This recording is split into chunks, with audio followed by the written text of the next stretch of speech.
before you get too far into this first one, the key to this one is right here. T is 1 month.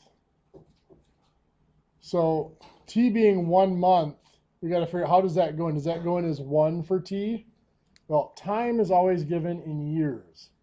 So 1 month would be 1/12 of a year. So when you're figuring that out, T has to be 1/12. I'll give you that hint and then I'll let you guys work. So for that first one, we have the formula I equals PRT. Now when variables are next to each other like that with no operation, it's implied they're multiplied. So I is 200 equals P is 24,000. R is what we're looking for.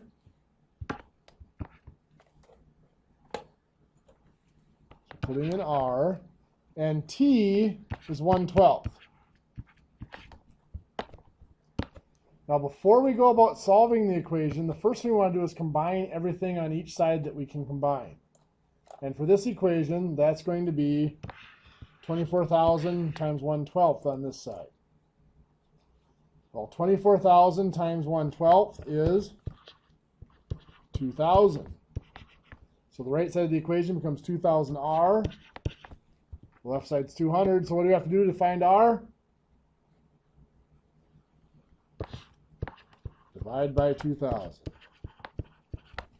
We get 0.1 equals R. If you leave it as 0.1, that's fine. Or after tonight, you'll know that that can be changed to a percent as 10%.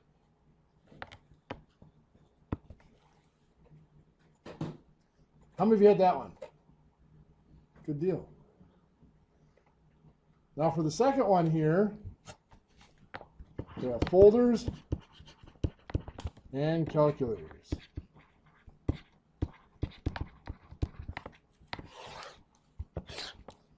We want to represent the number sold of each. In this case, is one of them given as like a multiple or anything referenced off the other? No, neither one of them is given that way. What information are we given? Total of $127, and we're also told 25 items. So we know that the number sold has to add up to 25. Does it matter which one we use as X? No, it really doesn't. So I'm just going to pick one to be X. I'll let the calculators be X. What does that mean for folders? What do they have to be?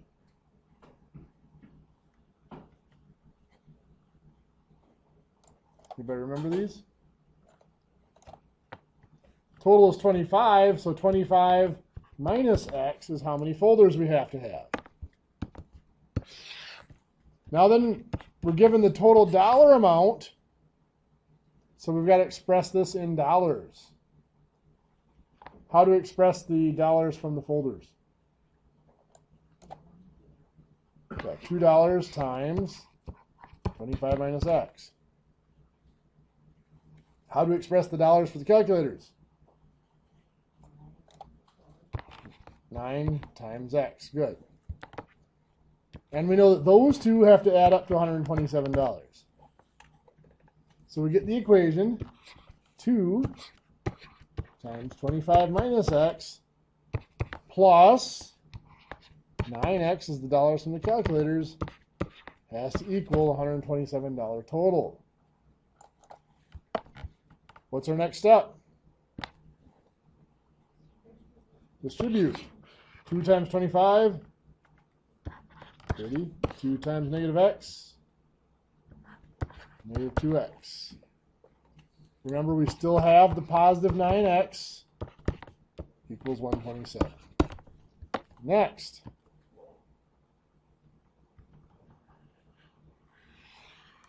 Negative 2X and positive 9X make 7X. A positive 7X, we're going to put plus there. Now there's nothing more that we can combine, so we can go ahead and start solving the equation. So we can start taking pieces off to get X by itself. What are we going to take off first? 50. Subtract 50. So 7x equals 77. And then divide by 7. So x equals 11. So now we still have to make sure we've answered the question. So we go back up here. X is 11. That's the number of calculators. How do we find the number of folders? 25 minus 11 gives us 14. Any questions? Sure.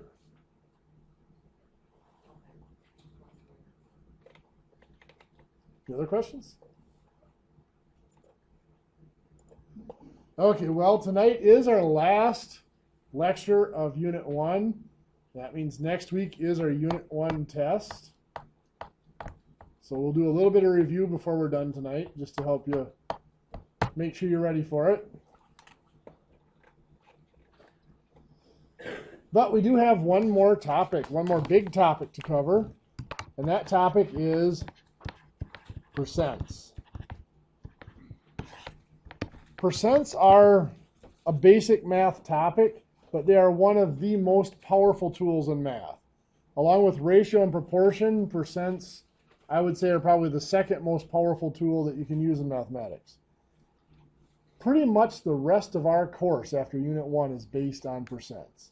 We're talking about percent markups, percent commissions, percent discounts, percent interest rates. So pretty much everything we deal with from here on out will be percents. So to understand percents, first we have to understand the word. It's actually two pieces or two words. Per, if you think of miles per hour or miles per gallon, it's for each or out of. And cent. Think of years in a century or cents in a dollar. That is 100. So if we have 52%, that literally means 52 out of 100. It's a ratio. In fact, our percent symbol that we're used to seeing like that originally looked like this. It's just a generic form of a ratio. So 52% is 52 out of 100. Changing a percent into a fraction is actually just that easy. 52% is 52 out of 100. Now, of course, we wouldn't leave it like that. What could we do with this? Both of those can be divided by 2, make it 26 out of 50. We would want to simplify it as much as we could. Now, of course, that's still what? Divided by 2 gives 13/25. And that is where we would want to leave it. So how about 85%? How are we going to turn that into a fraction? 85 over 100. And then divide by 5. Good. 17/20.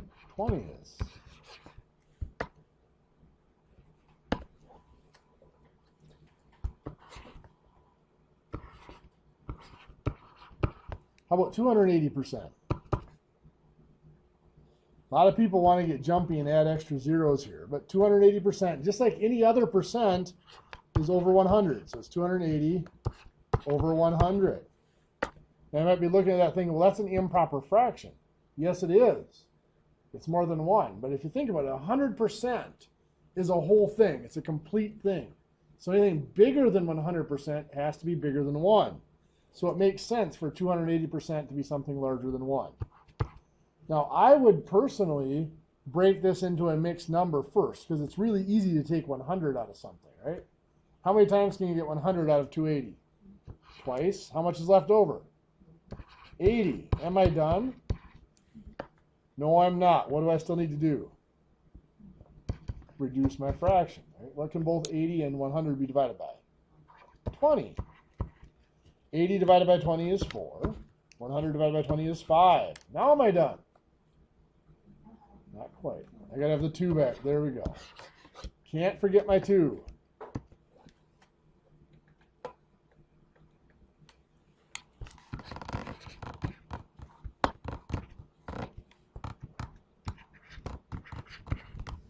18.5%. Well, changing that into a fraction, it's going to become 18.5 over 100, just like any other percent. We don't like having decimals within our percents, though. So how are we going to get rid of that? Multiply by what?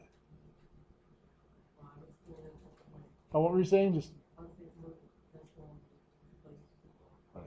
not necessarily 2 places to the left, but we actually have to move it over 1 place to the right to get rid of it. And to do that mathematically, we multiply by 10. Just remember, we're talking about dividing by decimals. You multiplied to move it over. Same type of thing here. We multiply by 10, moves that over, makes that 185. But whatever we do to the top of a fraction, I have to do the same to the bottom. So 100 times 10 is 1,000. So 185 over 1,000. We can reduce by 5. Gives us 37 over 200. Any questions? I was going to have you try one of those with a decimal on it once. 62.5% converted into a fraction. So it's going to be 62.5 over 100. What do we do from there? Times 10. What's it going to end up looking like? 625 over 1,000. Then what? Divide by 5 will work. So you get, okay. We can divide by 5 again. And then divide by 5 again. 5/8. Any questions? Well, we can also run into things that look like this. 18 1/3%. Trying to turn that into a fraction.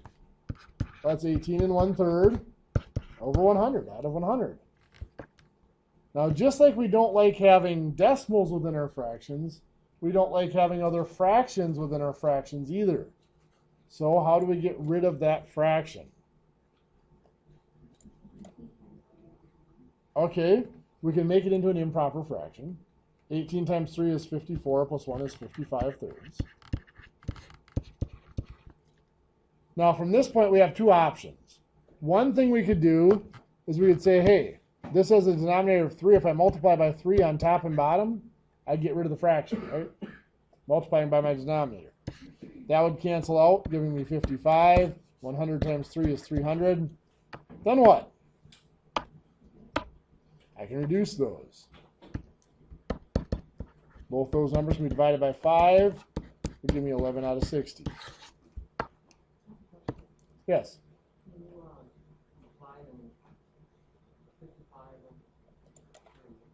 Yep.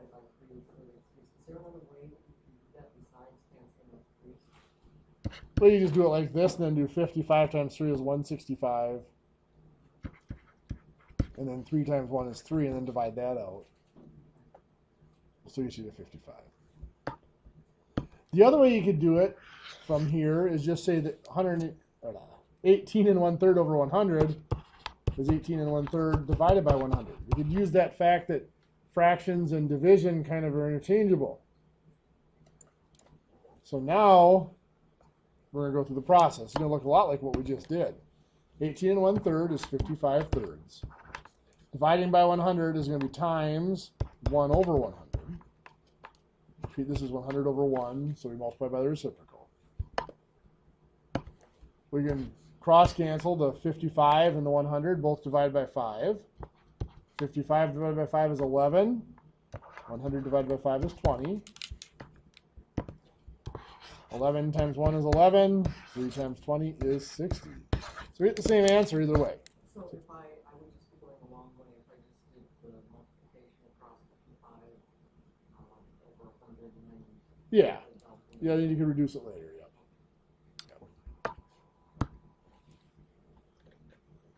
So I'm going to have you guys try one here.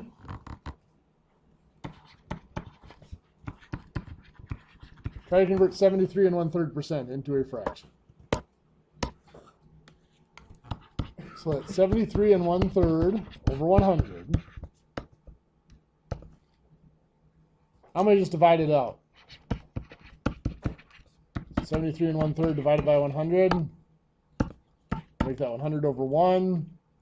73 1/3. We're going to do 73 times 3 is 219. Plus 1 is 220 over 3. We're going to change this to times 1 over 100. I can cross cancel the 220 and the 100. Both divide by 20. Give me 11 and 5. So 11 times 1 is 11. 3 times 5 is 15. So I get 11/15. How many of you got that? Good deal. So we can change a percent into a fraction. Next is to change a percent into a decimal. Well, we said 52% meant 52 out of 100. Rather than reducing that as a fraction, if we wanted to go into a decimal, it's easier to do it from right here.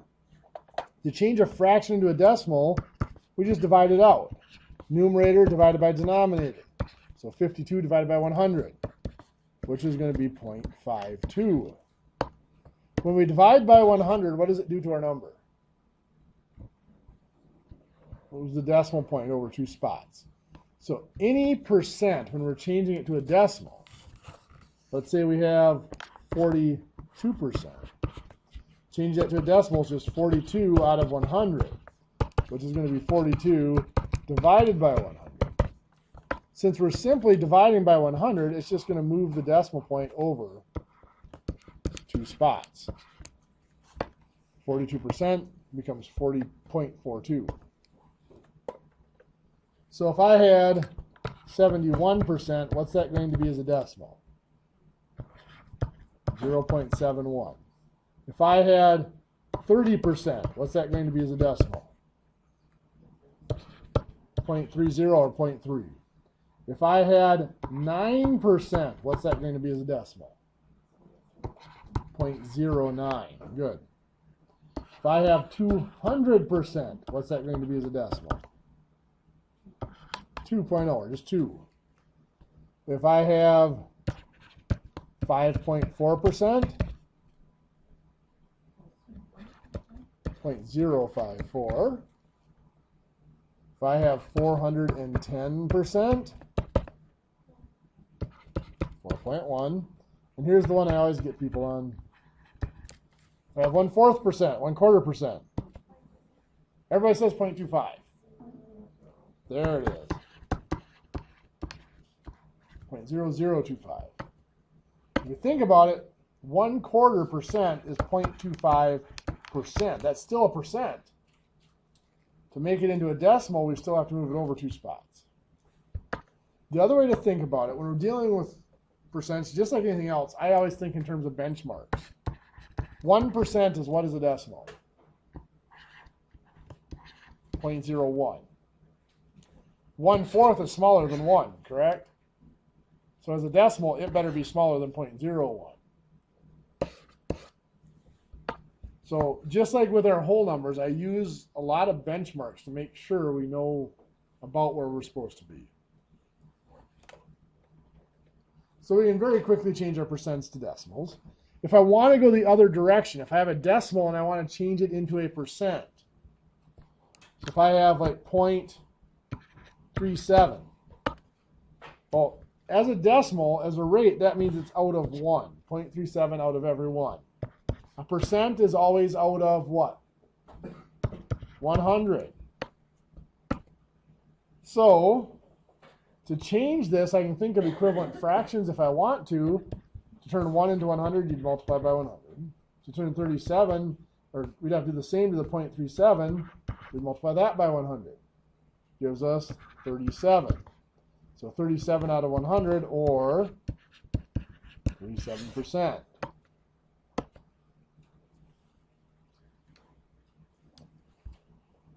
to get a little technical on you, by the way, you notice I didn't just put the percent behind the 37 there because that would not be accurate.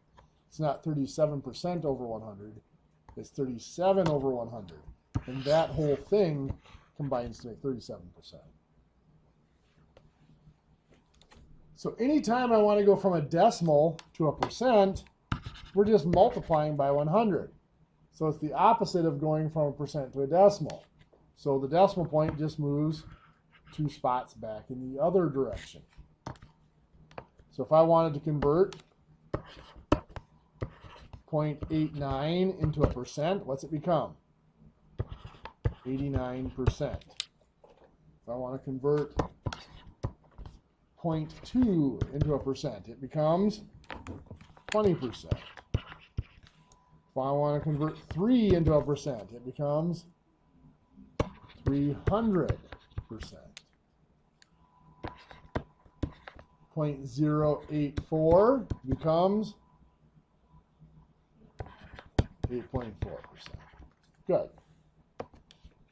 So converting a decimal into a percent, we're just moving the decimal point back the other direction, 2 places. Let's look at turning a fraction into a percent. Let's start with one that most of you will know. 3/4 is what percent? 75%. Good. What if we didn't know that? Well, we could go back to what we were doing with our decimal. 3/4 can be thought of as 3 out of 4, and we need it to be out of 100. Well, what do we do to the 4 to turn it into a 100? Times 25. Do the same time for 3 times 25 is 75. So 75 out of 100 is 75%. Now this process of just renaming our fraction works just fine, but sometimes it can give us some ugly numbers. If it doesn't come out nice and even, it's not pleasant to work with. For example, we might have 5/8. If I go to turn that into a percent, ask what's that out of 100? Well, what do you multiply 8 by to get 100? Actually, 12.5, right? That's not one you'd come up with by staring at it for very long. To get that, what you can do is you can always do the 100 divided by 8. And then, of course, that's the number you're going to multiply the 5 by. 5 is going to get multiplied by that number. Well, you see what we have here, 5 times 100 and then divided by the 8. This happens enough in math, they just came up with a shortcut for it, like they do everything else. 5 times 100, then we're going to divide by the 8. They call it cross multiply and divide. So you take the two numbers that are on the diagonal with each other and you multiply them. 5 times 100 is 500. Then you divide by the number that's on the other diagonal by itself. Divide by 8. That should give you 62.5. So 62.5 over 100 is 62.5%.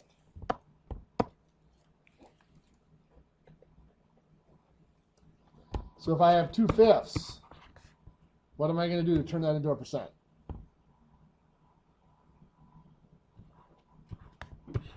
2/5 blank over 100, yep. And then 2 times 100 is 200. Divided by 5 is 40. So 40 over 100, or 40%. How about 5/7? The same thing, blank over 100. Then what? 5 times 100 is 500. And then divide by 7 is going to be approximately 71.42857,143. Right? If I tell you to round that to the nearest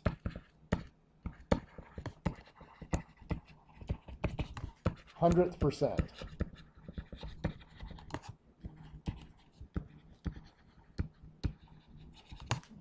71.43%. Any questions? So I'm going to have you guys try a handful.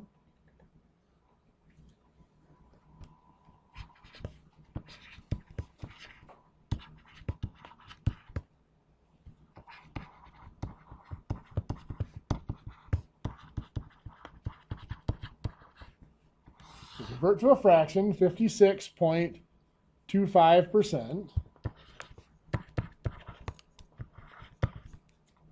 And 8 1/3%. Convert to fractions.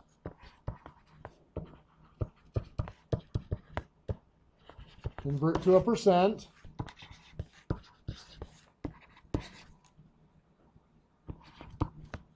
0.783 and 9/16. So let's take a look. 56.25%. We become 56.25 over 100. What do we do from there?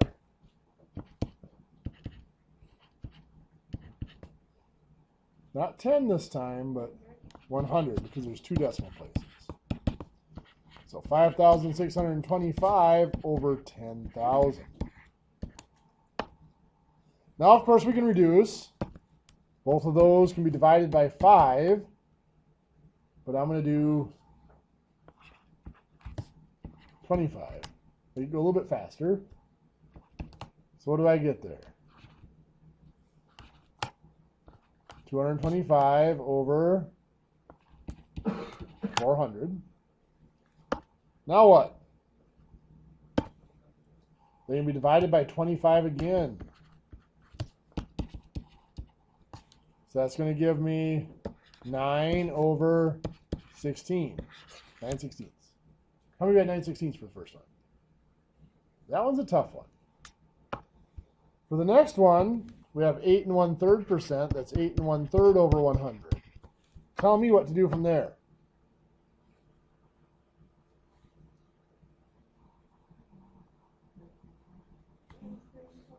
So times 3 plus 1 is 25/3 over 100. Then what?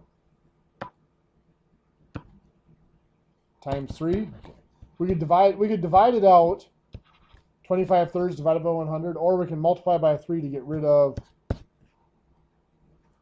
the fraction. So 25/3 times 3 over 1 is just going to be 25. 100 times 3 is 300. And those can be divided by 25. Give me 1 over 12.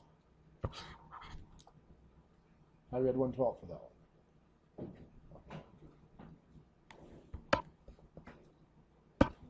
Number 3 is a little bit easier. Converting 0.783 to a percent. What's it going to become? 78.3%. To go from a decimal to a percent, you just have to multiply by 100 or move the decimal point over 2 spots. 9/16 to turn that into a percent. You set it up like this, equals blank over 100. Then what? 9 times 100, divided by 16, it's 56.25 over 100, or 56.25%. Any questions? If anybody caught it, that was my first problem. If 56.25 becomes 9/16, 9/16 better also become 56.25%. Now this proportion thing that we've been working with is a very powerful tool. That's actually how we'll do pretty much all of our percent calculations in some way. So let's say we have a problem like find 40% of 85. Well, we have the percent, 40%, and I always start with the percent, because that's easy to set up as a ratio. 40% is 40 out of 100. Now, each of these problems has to have 2 other numbers. One number has to match up with the 40%. It'll go over here. The other number has to match up with the 100, and it'll go over here. So to know how to match them up, we got to talk a little bit about what does the 40% mean and what does the 100 mean there. The percent, the 40, is usually what's called a portion. It's a piece that we're focusing in on.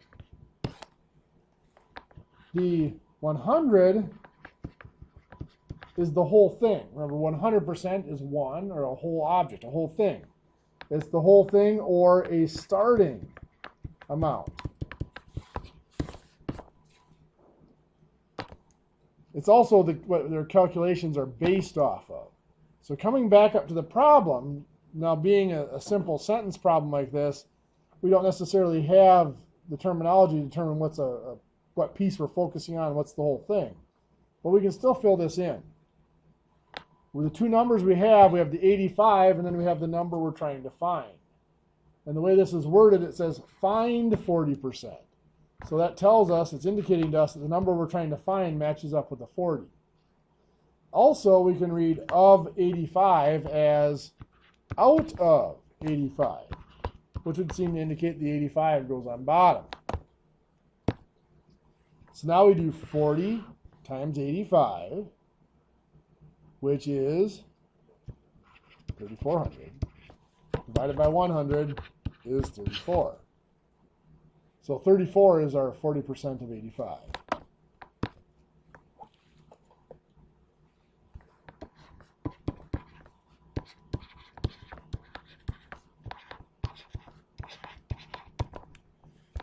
Here we're given, fill in the blank.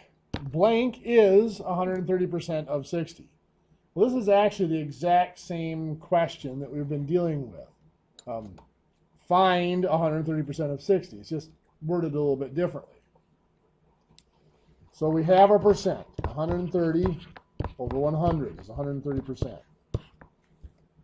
And again, we have two numbers. One matches up with the 130, and the other one matches up with the 100%, or the whole thing.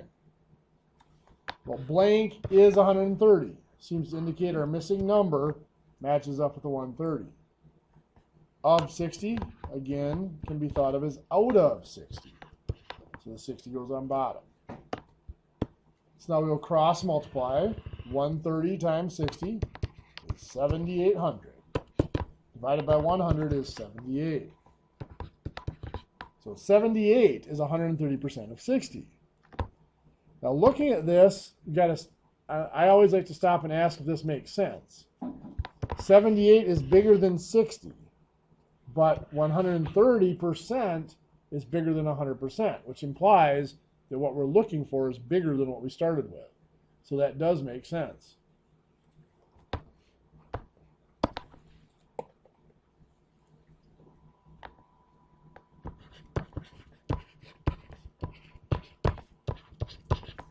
I could have 70% of 40 is blank.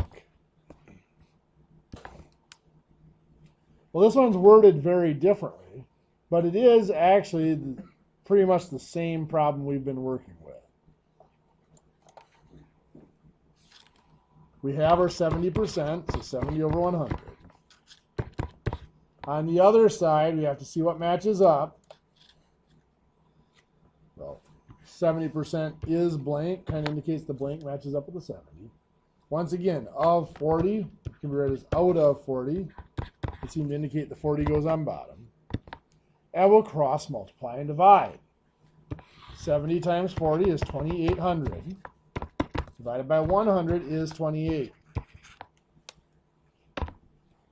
Now you can see in these first three examples I did, they're really the exact same type of problem. They were worded differently, but in all of them I had both numbers on this side and the percent, and then I had the bottom number over here. Same here, both for my percent and the number over bottom over there. Same here, both the percent and bottom over here. So they're all the same form of question. So let's try to change it up a little bit.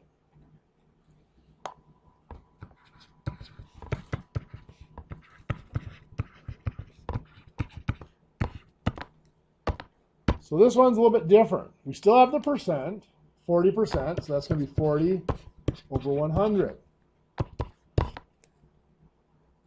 Still have to match up what's on the other side. So 32 is 40, so the 32 matches up with the 40%. Of blank, if we see that as out of blank, seems to indicate to us that our missing number, or blank, goes on bottom. You can see this is different. We still have both numbers in the percent, but now we have the top number on the other side. We're still going to cross multiply and divide. We multiply the two numbers that are on a diagonal together. In this case, that is now going to be the 100 and the 32. 100 times 32 is 3,200. Divided by 40 is 80. So 32 is 40% of 80.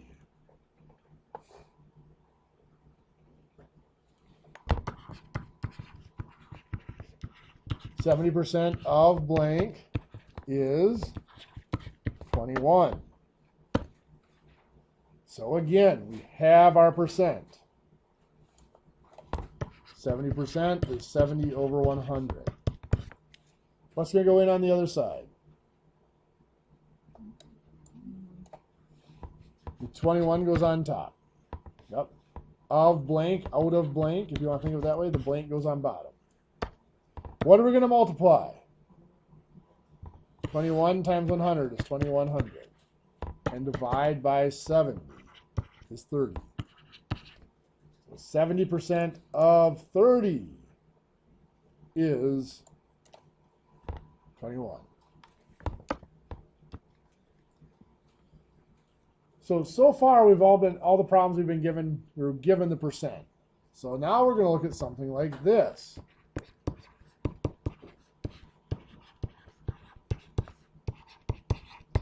$42 is blank percent of 70. I said before we always start with the percent, but here we don't have the percent. Doesn't matter. I'm still going to start with it. Blank percent becomes blank out of 100. 42 is blank, implies the 42 matches up with my missing percent. Of 70, again, thought of as out of 70. 70 goes on bottom. Cross multiply, 100 times 42. Now you notice, again, I'm missing different things, but it's still cross multiply and divide. 100 times 42 is 4,200. Divided by 70 is 60. So it's 60 out of 100, or 60%.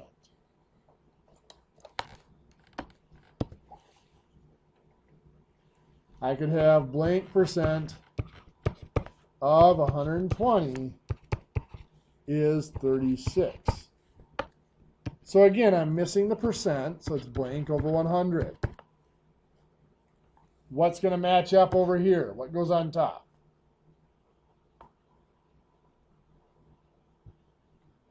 $36. Of 120 can be thought of as out of 120, so the 120 has to go on bottom. We'll cross multiply. 100 times 36 is 3,600. Divide by 120 is 30. So that is 30 out of 100, or 30% of 120 is 36. Any questions so far? Now there is another method of doing these called the rate method of percents. The rate method is a little bit faster, takes less paper, but I find people make a lot more mistakes with it. What the rate method involves is turning the percent into a decimal. So 40% for this problem would become 0.4. Then for this problem, you would take the 85 times 0.4 and get 34. That was the answer we got here. That seems really simple and quick and easy.